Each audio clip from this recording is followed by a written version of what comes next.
सबको इफ़ेक्ट करती है बात। मुल्क में आबादी में खौफनाक हद तक इजाफे को टाइम बॉम्ब या पॉपुलेशन बॉम्ब जो है वो भी कहा जाता है, और बदकिस्मती कह लें कि पाकिस्तान के अवाम इस टाइम बॉम्ब की टिक टिक को सुनने को तैयार ही नहीं है कि नई डिजिटल मरदमशुमारी के नताइज का गैजेट नोटिफिकेशन जारी कर दिया गया है। लाहौर डिवीजन की आबादी कराची डिवीजन से बढ़ गई। लाहौर निगरां वज़ीर खजाना शमशाद अख्तर की सरबराही में वजारत खजाना और IMF टेक्निकल मिशन के दरमियान मुज़ाकरात हुए, जिसमें 2 करोड़ रुपए ट्रांसफर हो रहा है। यार दुनिया भर में कहीं नहीं होता मेरे भाई। ये तो मतलब है कि फॉरेनर को पैसे लेके आएगा, उसका पैसा वाइट पैसा तो काला हो जाएगा वो।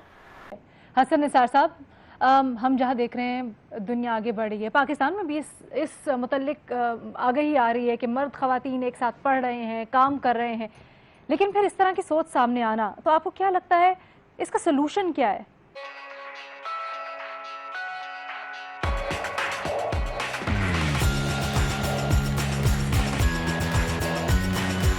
क्या रहा है? वक्त आ गया है कि तमाम सियासी जमातें जो है ना वो सूरत हाल की संगीनी का एहसास करते हुए आबादी पर काबू पाने को अपने मंशूर का हिस्सा बनाएं। बस क्योंकि कैंपेनिंग तो हो ही रही है, अब एटलीस्ट स्टार्ट हो जाएगी। This should be a part of their manifesto कि इसको कंट्रोल किस तरह करना है, क्योंकि पाकिस्तान के मौजूदा हालात गवाह हैं कि महंगाई, गुर्बत, चाइल्ड लेबर, नाखवानदगी, बेरोजगारी, पसमानदगी, अमन अमान, मतलब आप नाम लें, बढ़ते जराइम समेत हर मसले की जड़ यही बढ़ती आबादी है। और कोई ये नहीं कह रहा आपको कि भाई आप इतने बच्चे पैदा करें, इतने बच्चे ना पैदा करें। भाई आप जितने लोगों का ध्यान ठीक से रख सकते हैं, आपको लगता है अपने वसाइल के हिसाब से ये फैसले इसका मतलब ये है कि पहले इदराक तो होना उनको कि उनकी सिचुएशन क्या है। तो हर इंसान को, हर खानदान को अपनी रियलिटी का पता होना रखते चाहिए हुए फिर अपने खानदान को बढ़ाना चाहिए। मतलब ये कितना मुश्किल है ये गेज करना कि भाई आप लोग ख्याल कर लें। आबादी पर काबू पाने की हुकूमती कोशिशों का अभी तक कोई फ़ायदा नहीं हुआ। अब तो हम कोई कैंपेन ही नहीं देखते। वैसे अब थोड़ी दोबारा शुरू हुई है, लेकिन अदरवाइज बीच में बिल्कुल ही आउट हो गया था ना। Sometimes it seems it's too little too late। हाँ, डिजिटल मरदमशुमारी के बाद पाकिस्तान की मजमूई आबादी, फैक्ट्स देते हैं आपको फिगर्स, 24 करोड़ 14,90,000 तक जा पहुंची है। वैसे इससे ज़्यादा ही होगी। आबादी बढ़ रही है, वसाइल महदूद हैं, फूड सिक्योरिटी है, फूड इनसिक्योरिटी है, रादर ये सारा कुछ है। सारा कुछ हमारा आबादी से जुड़ा हुआ है। गैस हमारे पास नहीं है, बिजली हमारे पास नहीं है, तालीम हमारे पास नहीं है, हेल्थ इश्यूज हमारे हैं, सब कुछ है। लेकिन हमने नई आबादी जैसे मसले पर कंट्रोल तो क्या बात भी नहीं करनी। और कंट्रोल भी गलत लफ्ज़ है, I guess management. Control, literally control is the right word. Okay, if you want to call it manage, control भी बात ये है कि क्योंकि कंट्रोल तो हमने होना ही नहीं। अब्दुल्ला, बात ये है कि हाँ बिल्कुल ऐसे ही कहते हैं हम ऑफेंड होने भी, अब we can not be offended any more, क्योंकि हम इतना ऑफेंड कर चुके हैं। बिल्कुल ठीक कह रहे हैं। डेफिनेटली पॉपुलेशन का जो ग्रोथ रेट है वो कम होना चाहिए था। 2017 से अब 2023 तक बढ़ गया है। पिछले सेंसस 1998 के सेंसस से देखें तो हम तकरीबन 120 मिलियन सिटीजन्स ऐड कर चुके हैं, और औसतन हम 4 से 5 मिलियन हमारी एवरेज रहेगी अगर ये हमारी ग्रोथ रेट में कमी ना वाक़या हुई। और ये जो अनफॉर्चुनेट बात है जो कि आई थिंक बहुत से लोग समझ नहीं पाते कि population planning, और I totally agree with you, control is not the word, it is basically management। control से लगता है कि कोई ज़बरदस्ती करा रहा है, नहीं, ये voluntary family planning है। और इसमें ये बहुत ज़रूरी है समझना कि हर इंडिविजुअल का ये एक बेसिक हक है कि वो अपनी फैमिली प्लान करे और अपने बच्चों की नंबर का तयन जो है वो उस बेसिस पे करें। जैसे पहले हुमा ने कहा था कि आप अपने बच्चों को अच्छी तालीम, उनकी सेहत, सर पे छत, ये सब चीज़ें जो हैं आप उनको फराहम कर सकें। ये एक बुनियादी चीज़ होनी चाहिए जो कि एक इंडिविजुअल को कंसिडर करनी चाहिए अपना फैमिली साइज़ करते वक्त। अनफॉर्चुनेटली हमारा पाकिस्तान मैं तो यही कहूँगी कि बुरी एग्जाम्पल बन गया है पॉपुलेशन मैनेजमेंट के हवाले से, क्योंकि बहुत से ममालिक ने हमसे लेट शुरू की थी population programme, family planning programmes, and they did much better than us. और हम लोग बजाय कम होने के, हम लोग जितनी तेज़ी से, मैं आपको बताऊं असल मसला ये है कि पॉपुलेशन का साइज़ इन इट सेल्फ अच्छा या बुरा तब होता है जब आपके कॉरेस्पॉन्डिंग वसाइल उसके मुताबिक हों। हम देखो बात सुनो, पहले तो प्रॉब्लम को समझ लेना। बेसिकली ये जो माइंडसेट है, हम सदियां हमने गुजारी हैं, ठीक है।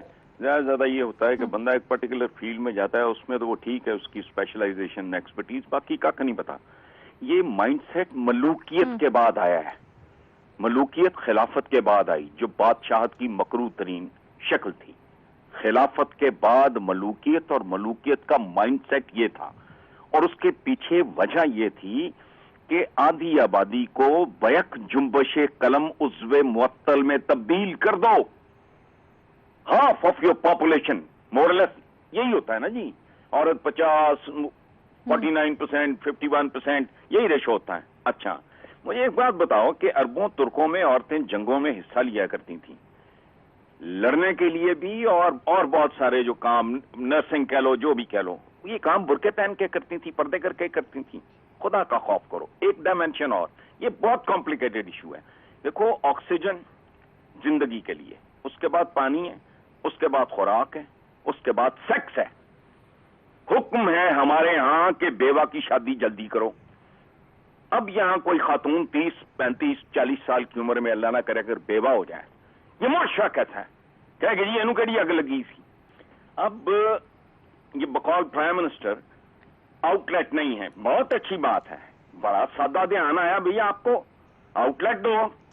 आउटलेट क्या है यार? बेकारी, बेरोजगारी, भूख, नंग, शादी होती नहीं, वो MA, MBA, BA, MBBS करके वो धक्के खाता फिर रहा है, या को 50-60 हज़ार रुपया। अच्छा, वो क्या शादी करनी उसने? एक middle class, lower middle class family का सोचो ना। मैं मुतमम्मल लोगों के मसाइल नहीं है ये। अच्छा, ये और एक बात और भी याद रखें, ये वजीर आजम के दिमाग में किसी को चाहिए ठोसे कि ये आउटलेट ना होना ना, ये छोटा सा मसला नहीं है, हुक्म है इस बारे में भी। या तो इस्लाम की बात करो तो उसको समझ तो लो। बेकारी और बेरोजगारी, अलीना याद रखना, वो क्या कहते हैं कि वो उसका माइंड क्या होता है? Devils workshop. बेकारी, बेरोजगारी, भूख, नंग सिर्फ फाके को जन्म नहीं देती, ये बेशुमार ईवल्स को जन्म देती है।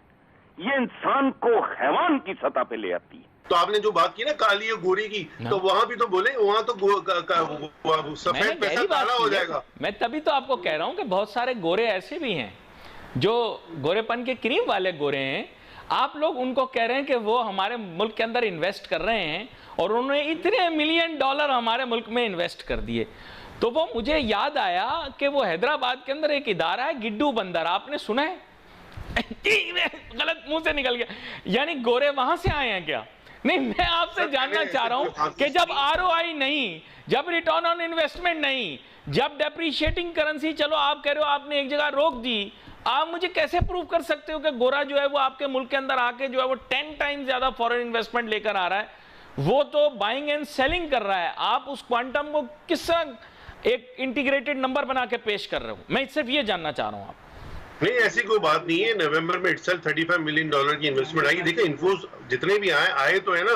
अब आप कह रहे हैं काला गोरा है, कहीं का गोरा है, मुझे नहीं पता, वो आप देख ले, ऐसे नहीं है। इसमें पूरे नंबर्स आते हैं, नेचुरल क्लियरिंग में पूरा डेटा आ रहा होता है, कौन इन्वेस्टमेंट कर रहा है, कॉर्पोरेट ओवरसीज पाकिस्तानी भी फॉरेन इन्वेस्टर है सर।